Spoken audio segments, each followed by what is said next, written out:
Hello বন্ধুরা, সবাইকে শুভেচ্ছা জানাচ্ছি টিপস হাব ইউটিউব চ্যানেলের পক্ষ থেকে। তো আজ আমি দেখাবো আপনাদের কিভাবে একটি সিম থেকে অন্য সিমে টাকা নেবেন, অর্থাৎ আপনার মোবাইলে টাকা নেবেন। মনে করুন আপনার কাছে কেউ মোবাইল চার্জে দিচ্ছে, এখন আপনার মোবাইলে টাকা নেই, এখন কী করবেন? এখন অন্যের মোবাইল হাতে আপনি টাকা ট্রান্সফার করে নিতে পারবেন খুব সহজেই, এবং সে কিছুতেই জানবে না তা।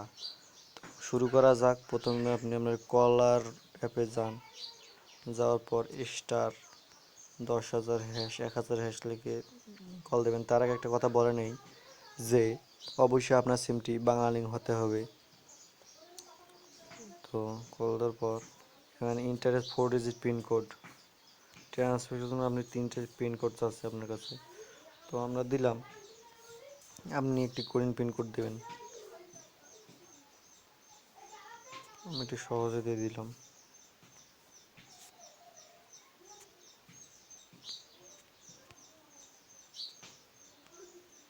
দিলাম, পিনকোড দেবেন, তারপর সেন্ড করবেন, তারপর কনফার্ম, আবার পিনকোড দেবেন।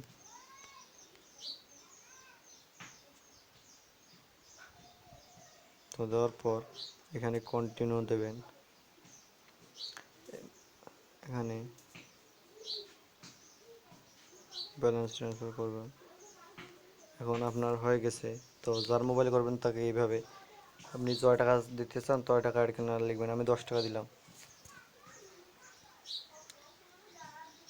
এখানে আমার ব্যালেন্স নাই, তো আপনি এখানে কেটে দেবেন। আপনি কেটে দেওয়ার পর, বুঝলেন নাই, কেটে দেওয়ার পর আপনি এখানে আবার 1,000 ডায়াল করবেন যার মোবাইলে নিতে চান।